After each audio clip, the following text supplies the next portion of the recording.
Hey everyone, welcome to Historical Happy Hour, the podcast that explores new and exciting historical fiction novels. I'm your host, Jane Healey, and in today's episode, we welcome Fiona Davis to talk about her new book, The Spectacular. Welcome, Fiona. Thank you for having me. I'm thrilled to be here. Thank you so much. I'm so happy to have you because we were just talking. We feel we have so many mutual friends in common, and it's just awesome to finally be able to chat because I have so many questions tonight. But I'm going to start with an intro, although I think a lot of you on here already know of her books, but I'll say it anyway. So Fiona Davis is the New York Times bestselling author of 7 historical fiction novels set in iconic New York City buildings, including The Spectacular, The Magnolia Palace, The Address, and The Lions of Fifth Avenue, which was a Good Morning America book club pick. Her articles have appeared in publications like The Wall Street Journal and the Oprah magazine. She first came to New York as an actress, but fell in love with writing after getting a master's degree at Columbia Journalism School. Her books have been translated into over 20 languages, and she's based in New York City. Thank you so much for coming on. Oh, thank you for having me. This is wonderful. So great. So, and we've got a big crowd tonight. So I loved the origin story of this novel's premise. And tell me how you came up with the premise of The Spectacular and kind of a gist about what it's about. Yeah, so The Spectacular takes place at Radio City Music Hall in the 1950s. And it's from the point of view of a 19-year-old dancer named Marion who very much wants to be a rockette. Her father disapproves, and she kind of goes against his wishes to audition. And then at the same time, in New York City in the 50s, there was a bomber setting bombs in iconic New York City locations. And this is actually true. And so in my book, my character Marion has an encounter with what I call the Big Apple bomber. And for very personal reasons, she has to team up with a psychiatrist who's very brilliant but introverted. And together they have to try and track down this mad bomber. And I like to say it's kind of a mix of thriller, mystery, little romance, and of course all that glamour of backstage Radio City Music Hall, which was really fun. And yeah, so the idea kind of walked into my life where a reader sent an email through my author website. And I read it and it said, I'm in my 80s. I'm a former rockette. And I love all your books. I love all your locations. And you should set one at Radio City Music Hall. And if you do, I'll tell you all the secrets. And I thought, that's great. Okay. Yeah, and Radio City Music Hall was not a book. It was not a famous site in New York you'd written about yet. And I loved all the details, and I have more questions about that. But talk to me at first about your research into the Rockettes themselves. This woman sent you a letter. I read the letter on your website, and there's also a book club kit on your website, which was great. And you got to interview other Rockettes as well, right? And tell us about the research for that part of the research. And was there anything that surprised you when you interviewed them? Yeah, that's a great question. I loved it because I knew I wanted to set the book in the 50s. So I ended up interviewing Rockettes who had danced in the kind of 40s, 50s, 60s. So these are women in around their 80s now. And they were all so, the way they talked about their time dancing at Radio City was so reverential for every one of them. This was the highlight of their life. This was an amazing point in time. Because keep in mind, back then, women weren't supposed to be dancing on a stage. You were supposed to be a nurse or a secretary, or even better, a wife. And so a lot of them were going against their parents' wishes in order to do what they loved doing. And, one talked about that her favorite memory was walking down the middle of Fifth Avenue in the middle of the night, in arm with her fellow Rockettes, and just singing at the top of their lungs. Right? Because the freedom and the independence, and they were making their own money. And so, for me in my books, I'm always looking for, what is the female point of view at that time? And how tough was it, to exist as a woman at that time? And here were these women who were making their own money and having a great time. And yeah, they told me all these wonderful things, like so much of what we see on stage when they're dancing, it's an illusion. For example, when they do that kick line, it looks like they're all hanging on to each other, but in fact, there's a few inches of space between the back of the dancer and the hand of the girl next to her. And that's so they don't wobble and knock each other over. But when you think about the strength and the technique that's required to do that. And then at that time, they were doing 600 kicks a day because there were 4 shows after every movie. You would have a stage show. And so it was this really intense bonding experience as they worked, 3 or 4 weeks straight without a day off. It was incredible. Incredible. I could not, like, I was exhausted reading some of it, like the workout that they must have been in phenomenal shape. Like that's what I kept thinking about when I was reading some of that. That was crazy. Yeah, yeah. I mean, they worked from around 10 in the morning until, 11 o'clock at night. And then they go to sleep and wake up and do it all again. And then if there was a new movie coming in to the Radio City, which was a movie palace at that time, they would have to learn a whole new dance based on the theme of that movie, because that's the way it worked. And Yes. so they'd be, up early, if it was the film premiere, they'd have to get up early at 5 a.m., get there by 7, do a dress rehearsal, and then, start in on the new number. It was incredible. Because of that, what was so cool is that Radio City really became like a city because they had to support all of these people who were working there. And so, there was a nurse's station, a cafeteria, a dormitory, a library. They had things like a poster department and a shoe department. And then, of course, all the rehearsal halls and the dressing rooms. And then on the roof, they would play shuffleball and wiffle ball. They had a shuffleball court. And so they'd go up there in between shows and hang out and, lounge around on Adirondack chairs. It sounded like such a fun time.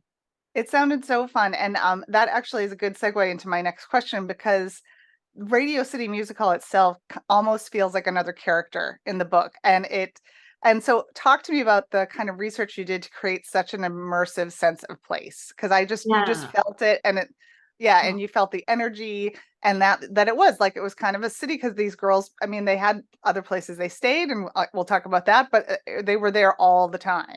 Yeah, yeah. And they were there not only with them, there was a men's choral group or a choral group. There was a ballet troupe that danced in between movies. I mean, it was incredible. The research was really, really interesting. There's a wonderful archive at Rockefeller Center. And so I was able to go there and just pour through photos and old programs and, all the things that kind of brought that to life.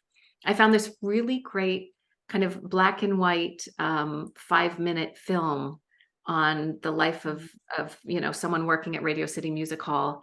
I think it was shot in the 40s. And it was, that kind of flickering old black and white, and showed them on the roof and, and dancing, rehearsing up there, and, running up the stairs to get ready. It was that kind of thing helped me understand it and see it, because it's like a maze back there. And so to create something that felt real, I really needed to know, where is everything? Where were the dressing rooms? Where was that? So spatially, my characters were being consistent in terms of what they were doing. So that was fun. Like, talking to Rockettes was great. And then doing all that deep dive of what the theater looked like and what it was like to be inside it back then was helpful as well. Yeah, and you nailed that. You got such a great sense of place, and like I said, it felt like another character. I also love learning about where she stayed in the like she gets kicked out of her home. That's not a spoiler, and ends up staying at this rehearsal club, which is a real place. It was a boarding house. It was almost like a girls' dormitory in New York City. And of course, I did a nerdy Google thing, and Carol Burnett stayed at this dorm, and Sandy Duncan and Blythe Danner, and that was I'm like, oh, you should maybe write about that place next. There's a lot of stories there. I know. So talk to me about that place, because I thought that was so cool. Oh, I came upon that where, I learned that a number of the Rockettes, I think I was reading a memoir of a Rockette, and she mentioned that she lived at the rehearsal club. And so the writer in me was like, oh, what's that? And I learned it was kind of a double brownstone on East 53rd Street. So really close to Radio City, which made it convenient. And so it was kind of like the Barbizon Hotel for women, but shrunken down, and only for women who are pursuing a career in the performing arts. And it was started by 2 women back in the 20s, and it changed location. And they were just looking for somewhere where women who wanted to be actors, dancers, singers could stay, because back then it was very suspect if you were a single woman looking for a room. most ladies would not rent to you because it was, considered dodgy. And so they created this really wonderful place. And if you've seen the movie Stage Door with Katharine Hepburn, that Oh, is no. based on the rehearsal club and really gives you a wonderful, splendid idea of what it was like to live there. And yeah, so they had, rehearsal spaces inside, and they had a number of rooms, and you shared a room usually. And Carol Burnett talked about on a podcast she did recently about how, she came to New York and she didn't have an agent. She had nothing. And so she and her friends at the rehearsal club where she was staying, they created a show and they invited all the agents they knew to come to the rehearsal club and watch them perform it. And that's how she got her first agent. Amazing. Oh, I didn't know that story. That's amazing. And there were all these rules too, like, no alcohol, no smoking. You had to be between 18 and 25 and neither married nor divorced. There were no men allowed. There were No a lot boys. of Yeah. curfew at midnight. But it just sounds like a wonderful place. And in fact, they're having their 100th anniversary celebration here in New York later this month. So there's a whole alumni group formed from the rehearsal club. Oh, so cool. Yeah, I love that little detail. I'd never heard of it before.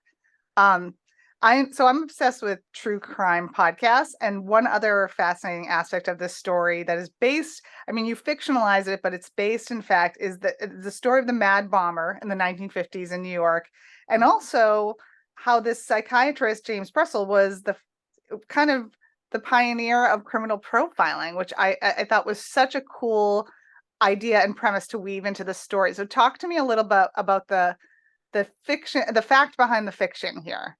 I'd love to hear. Yeah. Whenever I'm writing a book, I research the time period and the decade to see what was going on. So I can kind of root it in the city as well as in the building. And so for this one, I'd learned that in late 56, the police were ramping up their hunt for the mad bomber, and they finally caught him in January 57. And I read that and I thought, what mad bomber who was terrorizing New York City? Yeah. And I dug into it, and it turns out this guy had set 33 bombs over the course of 16 years. He hurt 15 people, some very seriously. And he would set them in iconic New York City buildings, like in a telephone booth at Penn Station, or in the men's bathroom at Grand Central Terminal, or in the seat. He set 2 at Radio City Music Hall where he put them in the seats. He would kind of slit the seat open and slide a pipe bomb inside. And the police couldn't find him. They were completely at wit's end. And so finally they reached out to this psychiatrist named James Russell, and they gave him all the letters and everything the guy had sent over the many years.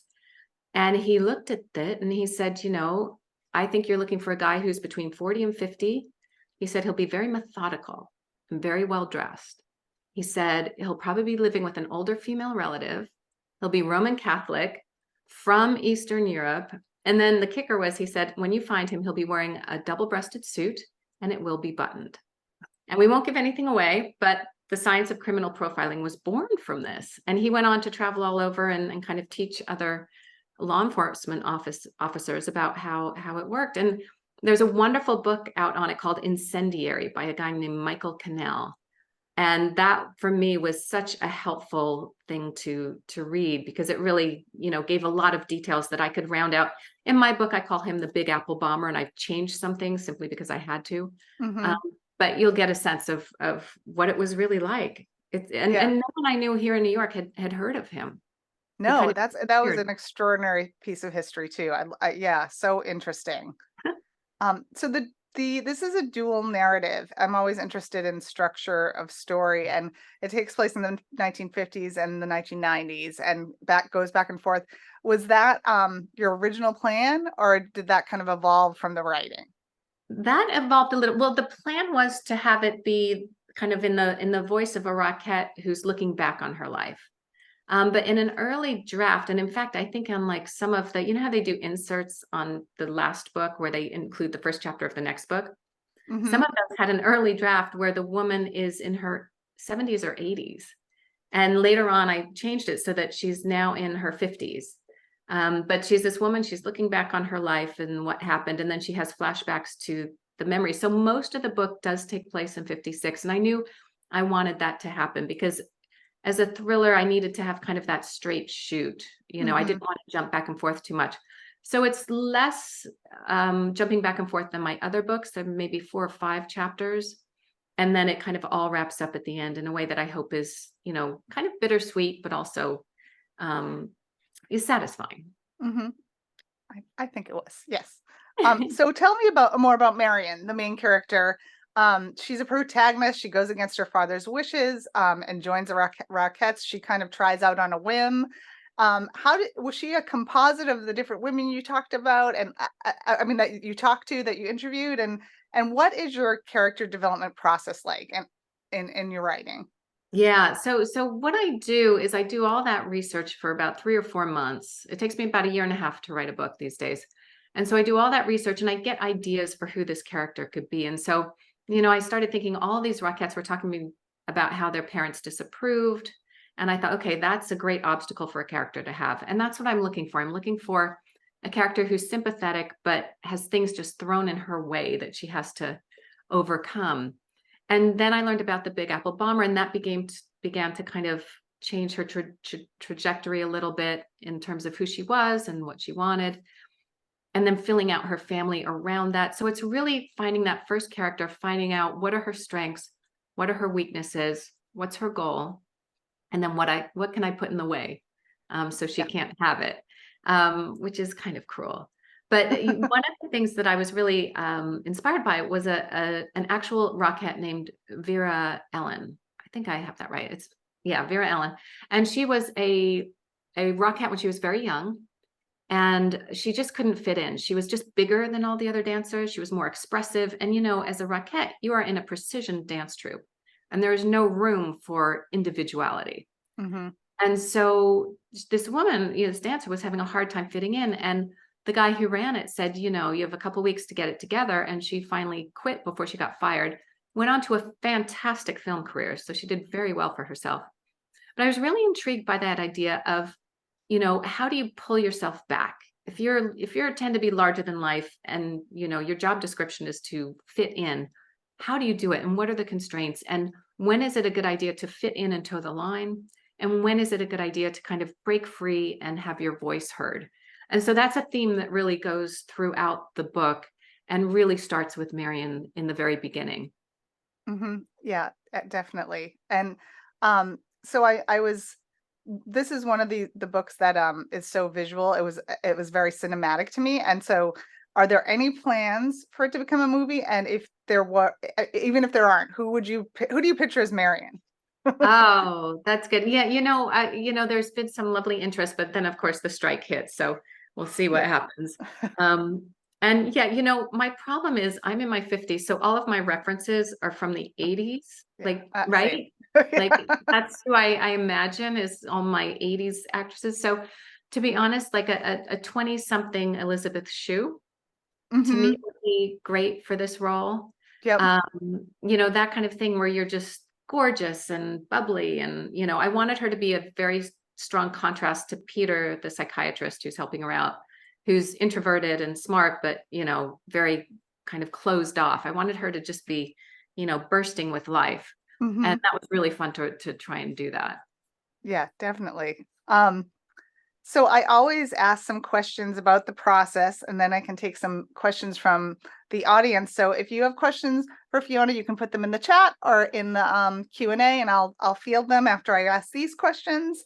Tell me, are you a plotter or a pantser? Do you write by the seat of your pants? Or are you somewhere in between? Sorry, there's a helicopter going by right now. Can you hear it? Oh no, I can't hear it. Oh, okay, good. I'm right on the Hudson River, and every so often you have, you know, helicopters flying by. So yes, I am very much a plotter. I could not sit down and face a blank page. I would just go and curl up and cry on my bed all day. So I plotted out really pretty carefully.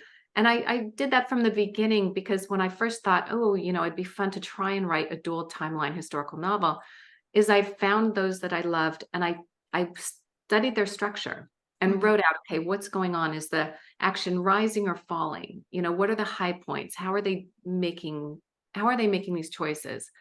And then I could kind of apply it to my own story and see if it would fit in. So Yeah, I plot pretty carefully, and once I'm done with that, I have an outline that I can follow. That, each chapter is maybe a paragraph or two, but it's enough that I know where I'm headed, and I can kind of keep on track and keep the story flowing, because I love a page turner.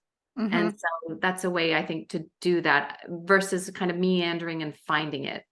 If I know if I know what the rhythm has to be, I can hit it and hopefully write a first draft pretty quickly. It takes about 3 or 4 months. Oh wow, that's impressive. But yeah, I understand. I like a solid roadmap. Not to say that it sometimes changes a little, Right. but yeah, I like to have a path, at least some sort of path. Yeah, because then if you're working on a scene and it's just clunky and it's not working, which happens sometimes, that there's a scene in a few days that you're really excited to write, and that kind of gets you through the clunkiness, knowing that you can go back and edit. Exactly. Make it better later. That's right. Um, I even like write notes in the margins to myself, like this is horrible. Fix it later. Yeah. Like, Oh, yeah. in Oh, case yeah. anyone reads it when I'm not around. Like I Oh, know this yeah. is terrible. Yeah. Yep, yep. And they're always in brackets, like, oh God, please. Yeah, yeah, Yeah. totally. Um, so what is your favorite part of the whole writing process, and what is the part that you dread? I really don't like writing that first draft. Just, Me neither. create it's so exhausting to create a scene and try and make it good writing, Hmm. and try and be literary and, get everything in that you want to get in, and you just can't see the forest for the trees because, you're kind of just with blinders on working on a scene, and you don't know if it's going to connect to the next one, or if the plot twist is going to work. It's just, and as the more you write, the more problems come up in terms of, oh, especially when you're Oh. dealing with a mystery, Hmm. right? You're like, that I got to fix that somewhere. So that's the toughest. I like editing a lot. Me Kind of too. when it's in that stage where it's pretty, where it's pretty close to being done, and you can just go in and make it layered and deeper, and that to me would be my favorite. Me too. Yeah, I enjoy that part of the process. It's collaborative. The hardest work for me is always the first draft, and that part's done. It's such a relief, like Yeah. I love getting there. Yeah. You like research too? Because I like the research part. There's a little panic in it of, is there a story here? But I love doing research. I do. I love doing research too. And if I found like if I didn't have a deadline, I would just be doing that for a couple of years, Oh, yeah. So Yeah. Oh, I know. You could just collect so much information that's just fascinating to you and would bore the pants off anyone else. right, right. And actually that that this question is not on my list, but what do you use to organize your research? Are you a Scrivener user? Are you a Word, just stick to Word? I'm Scrivener all the way. I could not do this. In fact, I'm in the middle of a huge revision of the next manuscript. And with Scrivener, you can just kind of take a chapter and ka-chunk and move it somewhere else. Whereas Mm-hmm. Word, you have to copy paste, make sure you're in the right spot. And so Scrivener just cleans it up. It's a really clean way to view a long project. And then on top of that, you have all your research within your fingertips. So you can pull up a photo or a Mm-hmm. website, and that takes up half your screen, and then your manuscript's on the other half. It's just, I find it brilliant. I couldn't do it without it. And I'm sure with you as well, there's a point where it's with your editor and you get it back and it's a Word doc, and now it's a Word doc. You can't, Mm-hmm. change it back. And that's always the hard adjustment of, okay, now I have to work only in Word, and oh, that's Right, painful. right. Yeah. Yeah, and for I think I've mentioned Scrivener on here before, but for those of you who don't know, it's a word processing program, and it allows you to keep your research and your draft in one place. And it also has like a corkboard vision like board you can use. And I think I only use like 10% of the capabilities of Scrivener, but I do love it.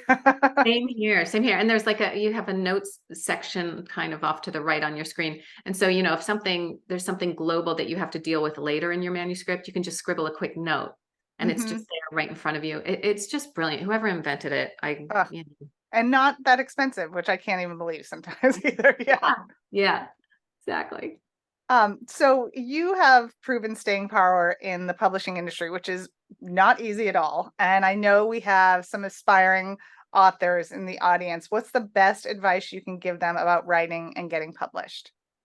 Yeah, there is a really wonderful book by Courtney Maum, Maum, called Before, During, and After the Book Deal, that Yeah. is such a great industry view of, what it's like to be a writer and what you should know, all the details that no one tells you.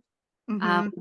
it feels like it's a funny industry where it's kind of secretive and no one quite knows what the big picture is or what's really going on. And she really lays it out there, which is great. And so I would say read as much about craft as you can. And for me, the main thing was finishing that first book, because I Hmm. think it's really easy to have a great idea and write maybe a third or a half of it and then get bored and it gets hard and you don't want to kind of get through the pain. And so Hmm. you find another idea and, oh, that's better. And you work on that. But you really have to finish that first book, even if it's the book that ends up in the drawer, which all of us have, just to know what it's like to get from A to Z and Hmm. to keep an entire book with all those characters and all that plot in your head. Because it's a weird thing and it gets easier the more you go along, to keep all those things going on in your head. And, it's like the bubble above you with an entirely other world in it. And so once you've finished that book, you get a sense of, okay, here's how it works. And then the next one, comes easier and a little easier. It never gets that easy. You always hit that point where it's like a blockade and you're sick of it and you hate these characters and you don't want to keep on going. But if you do, that's the payoff. And that's Hmm. where you'll get the reward. Yeah, that's excellent advice. I completely agree. Um, Talk to me about your gorgeous cover. I love it. And if you want to hold it up, do you have input in cover design? Like, do you have much input into it? Because it's beautiful. I love the color palette. Yeah, I love it. Yeah, they do a great job. No, Christopher Lynn is the head of the art director at Dutton, which is my publisher. And he is just amazing. He's been with me from the very first book. So that dollhouse cover with the Barbizon and the girl striding through Central Park. I mean, he just gets it usually on the very first try. We'll get Oh, something wow. and think that's amazing. And we may tweak it a little or, change the colors a little bit or change a font. But in general, he always gives me something that I just adore. And so it's really exciting because each book is a little different. Each book is in a different decade. It's a different building. It's a different set of characters. Yet the way he's done it is they all feel cohesive. If you see them on a shelf together, it makes sense that these books were written by the same person. And that's not an easy thing to do while still Hmm. keeping them fresh. So yeah, they are very open to, if I have an idea about what the woman's wearing or her hair color. And so it's a wonderful collaboration, but they do all the heavy lifting, no question. Yeah, and like you said, I mean, your brand, it they all kind of fit together, all your different books, but yeah, they're all very unique in terms of design. So and that's a hard balance, I think, for sure. Yeah. Yeah, especially because, historical fiction, there's so many covers that all start looking the same, Yes. right? And so we're trying to find something that's a little out of the box, but still won't alienate historical fiction lovers because those are our core audience and we want to please. Yes, yes. And I have two more questions, and we have a lot of historical fiction fans who have questions for you as well. So talk to me about what you're working on right now, because it sounds super fascinating and I'm so excited about it. Yeah, yeah. So the next book will be set at the Met Museum here in New York. And it's a beautiful building. There's so much going on in it. It required a trip to Egypt in April, which was Oh, great, for research. And hmm. and it's kind of two time periods again, going back and forth a little bit. But it's really a dynamic between two women, one older, one younger, who have to team up to solve a mystery, as they tend to do in my book. And it's got a little bit of the glamour from the Met Gala, which is, of course, the big party of the year that's held every year. And Hmm. then also part of the Egyptology wing, which is fascinating. And so it's a little bit of old and new and glamour and mummies. And most of it takes place in 1978, which is a really fun year to write about. Oh, very cool. And when are you expecting that to come out? It looks like Um, it'll be January of 2025. So I Perfect. take about a year and a half in between books now, so that would line up right about there. Yeah. Oh, excellent. How can readers best stay in touch with you? Oh, that's so nice of you to ask. I do a newsletter about once a month, which is really fun and usually kind of has book recommendations or behind the scenes stuff about the research that I've done. And you can sign up for that on my website, which is fionadavisbooks.com. And I'm also on Instagram and Facebook. Those are my two main ones. And there's also a calendar of events on my website too, because there's a lot going on. This book has legs. And so I've been doing a lot of road trips and talking about it all over the country. So hopefully I'll come near you at one point. Yes, if you come to Boston, I could do an in conversation and interview about it. That'd be so fun. That'd be amazing. Oh, Yeah. I have bookstore owner friends, so let me know if you decide to do that. and likewise, if you come to New York, happy Oh, to. Yeah, yeah, absolutely. definitely. Let's see. I'm sorry. I put do not disturb and my daughter's texting me. I'm sorry if you heard the beep. Don't worry. No. So questions. Okay. This is a good one from Anissa Armstrong. What character changed the most from your first draft to the final draft? Ooh, Anissa, she always asks the best questions. What character changed the most? That is good. Probably Marion, to be honest, because at the beginning she was a little too rambunctious, and kind of less sympathetic. So I had to kind of dial her back a little and figure out who she was and just pull her back just a little bit. So she was the one who probably changed the most. Excellent. Alicia Ludwig asks, is the rehearsal club still there? You know what? It is no longer in the spot it's in, but I don't know if they still call it the rehearsal club. I think they do. Just opened on 34th Street on the west side of Manhattan. And it was just a huge thing in the New York Times about it. And it's bigger, I think. And so you have to audition to get accepted. Oh, wow. But then you get a room and you get board and you get, it's a really wonderful community to be part of. So it is still going on, which is really, really cool. I'm so glad. I think that's a cool thing to offer young women coming to the city even today. Yeah, I agree. That's such a great thing. This is from an anonymous attendee. How do you develop your characters fully before you start writing? Character profiles, I think they are called, or do you let them develop naturally as you go along? This is a question from a newbie fiction writer. Oh, wonderful. Yeah, I do a little bit of both. I definitely do character profiles. And I have kind of a template that I use that, what are their strengths? What are their weaknesses? What's a defining moment from their childhood? So I try to get all that down. And then it usually changes. I don't know if you find this where, the character kind of changes as I write it. And then when I look back at those sheets later, I'm like, whoa, that's a different person, because you get to know them as you go along. So I do a little bit of both and just kind of see where it leads me. Excellent. More questions, and if you have more, you can type them in the chat or the Q&A. And by the way, there's so many lovely comments in the comment section. I will send them to you after this because everyone has so many nice things to say. Christine Mott, I don't think you've missed one, says, sorry, I'm late. I love Fiona's books. Sharon Person says, you sure picked the perfect book title. Sharon is a loyal follower too. Every review says the book is spectacular. You make it too easy for us. So sweet. That is so yeah, so sweet. So Jacqueline Malaysia says, Fiona, I used to work in New York City and loved it. You have highlighted so many of my favorite sites. Thank you. I am so excited to read this book. What do you think is your favorite place in New York City? Oh, my favorite place in New York City. That's a tough question, I have to say.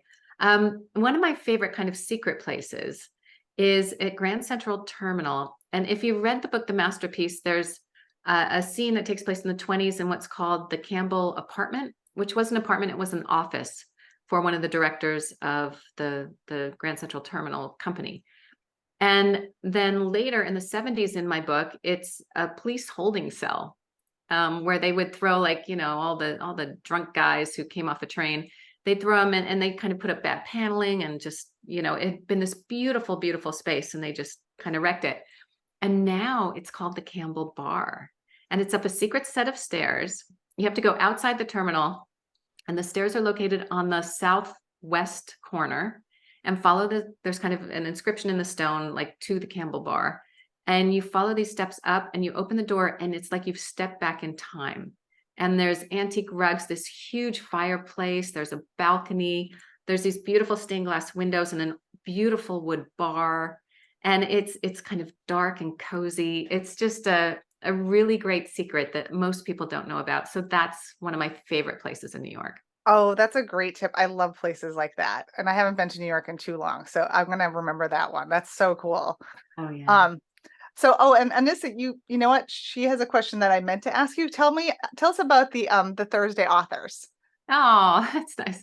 Yeah. So during COVID, we were all kind of stuck in our homes, and a few of my friends here in the city, we couldn't see each other, and we all wanted to touch base because some of us had books coming out at a really weird time when no one knew no one knew what Zoom was. Hmm. And so early on, we decided to get together and do like a happy hour at 5 o'clock every Thursday. And we get together in Zoom and, commiserate and support each other and, see what we could do to help out when someone had a book coming out. And we just kept it up. And so the authors are Jamie Brenner, Amy Popel, Nicola Harrison, Susie Orman Schnall, Linda Leugman. There's a blogger, Susie, who's part of it as well. Um, Hmm. I think I got everybody. I'm not counting on my fingers. And so we still kind of get together. And in fact, we were just asked to do a panel together here in New York City at the end of October, October 26th, I think it is, on a Thursday. And we're going to be interviewed by Zibby Owens Hmm. from Zibby, the Zibby world, Yes. and just kind of talk about what we do, how we do it, how we support each other, how we write strong female characters, and kind of be honest about what are the ups and downs of being a writer and kind of being in this weird creative field, and what it's like to have the support of people around you, including, by the way, the readers who are so supportive and are just amazing in terms of keeping in touch and following what we're doing, and we're so grateful. So grateful. I completely agree. And that'll be a fun event. And yeah, the Thursday authors are a really nice bunch. And you guys do Facebook stuff. You have a Facebook group and all of that. I definitely encourage people to follow them because yeah, such like great authors and great people. And Susie, who's also part of the group, is such a huge supporter of the book community. She's just unbelievable. Yeah. Oh yeah. Um, do you have a favorite? An anonymous attendee asked, do you have a favorite among the books you've written? It's usually the book that just came out because as an author, you're working on the next book as that book is coming out. And it's so hard to work on a new book and start all over again from scratch and, come up with a story and something that's original and that you look back on, the book that you just finished and you're like, oh, this was so easy. And it wasn't. No. You're just totally deluding yourself. But so it's probably the very last book that I worked on. I love each of them for different reasons. The Chelsea Girls, because I was an actress in New York City, that book is very close to my heart. It's about a playwright and an actress putting a show on Broadway during the McCarthy era, which was really interesting to look at. The Dollhouse was my very first book, so there's something about that that's very close to me. Magnolia Palace, I just loved writing about the Frick, and Mhm. the people and the staff at the Frick were so supportive. It became this really amazing experience. Even though that was done during COVID, it was still, Oh, still I love that. out fine because they were so great. Um, so yeah, each one, it just all depends. Yeah. I get it. Carol McKee asks, this just popped up. Curious if as authors, and I have not, have you read Yellowface which is a book about like kind of an inside book about the publishing industry, No, but I it's have fiction. not. I have it. I have it here, but I haven't gotten to it yet. But yeah, I hear it's fascinating. And I also really enjoyed, I didn't read this book, but I watched it, The Other Black Girl, which is also about the publishing industry. Oh, I heard about that too. Oh, it was great. It's on Hulu, I think, or Netflix. And that's really a fun inside look as well, and just really great take on it. Juicy. Yeah, Yeah. I think we all love reading about the publishing industry and all the dirt that's dished on it. But yeah, I have not read Yellowface yet, but I look forward to it. Yeah. Yeah. Me too. That's also on my list. What are you reading right now? Yeah, I just last night went to Jean Kwok's Oh, uh nice. book opening, her launch for The Leftover Woman. Oh, And yeah. I started it and it is great. So that's what I'm reading now. It's about a woman in China who comes to New York to try and track down her baby who she thought was dead and turns out Oh, was adopted. And so from these two women's point of view, and I hear the twist in it is just incredible, that it's the most satisfying read. And so I'm very interested to get into that. And she's really a dynamic, wonderful writer. Oh, amazing. Lovely. What are you Um, reading now? I'm just curious. Oh, what am I reading now? I've been reading a lot for research, but I love a good detective series, and I just finished the seventh in the Cormoran Strike series, which is it's by Robert Galbraith, who is J.K. Rowling, everyone knows by now. But I like that it was 921 pages, and I blew through that. It was so good. Yeah, she's just. I mean, she's J.K. Rowling, so she knows how to write a decent book. And Yes. this one I think it was my favorite of the seven. So yeah. Okay, good to know. All right. Yeah. And I also because I loved it so much, I bought it on Audible and as a book. Yes. But the I think narrators make the book, and this narrator was excellent. So yeah, I don't know about you. Like I just when you find a good narrator, it's even for my own books, but also for other people's books, it's just the best. Oh yeah. Yeah. And they become superstars, which is so great, that Yeah, they become, as important as the author, which I agree to deliver a book like that yeah. and a powerful performance. It takes so much out of you. I can't Yeah, I imagine. can't, and especially this one, I think is like 48 hours long or some insane thing. Like the poor guy, like that's a Oh, lot of water you have to sip while you're doing that. yes. Yes. Oh my goodness. Oh, Jacqueline asked, what was the name again, Jane, of that book? Oh, I didn't tell you. I'm sorry. It was The Running Grave is number 7 in that series. So yeah, so many lovely, lovely comments. Dorothy Schwab says, I loved every book Fiona has written. Each is special in its own way. So lovely, Dorothy. You. Um, Barbara Auerbach says, yes, Lions. This is one of my favorites. I can't wait for the Met book. Mary Jo Query says, I love Lions of Fifth Avenue. This sounds like it will be equally as good. Can't wait to read it. So I will send you some of these because there's like hundreds of Oh, comments here.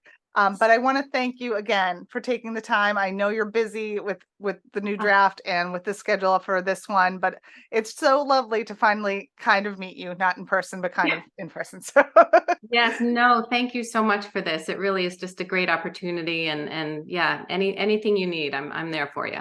oh, likewise. And like I said, if you come to Boston, I'd love to do an event and interview you because I've done a couple of those lately, and they're so like, more fun and casual, I think, Yeah. sometimes. So Yeah. let Oh, me know. yeah, it's really fun to be the moderator and just ask the questions, Yeah, instead of being I on the like hot that seat. too. I sweat less. Like I'm not as sweaty. Totally. Okay, I have to say this at the end because or my husband will be mad. So thanks for listening to Historical Happy Hour. Before we go, show some love for your favorite podcast. He said that I didn't. By leaving us a review on Apple Podcasts or Spotify. The more reviews we have, the more readers we reach, and I really appreciate it. And if you're watching this episode on YouTube, don't forget to like this episode and subscribe. Fiona, this was delightful. Thank you again so much. And everyone have a wonderful night. Thanks so much. Okay. Thank you, Jean. And thank you for everything you're doing to connect the community together. We really appreciate it. Oh, thank you. I really love doing it. So lovely to chat with you. Bye, everybody. Bye-bye. Take care.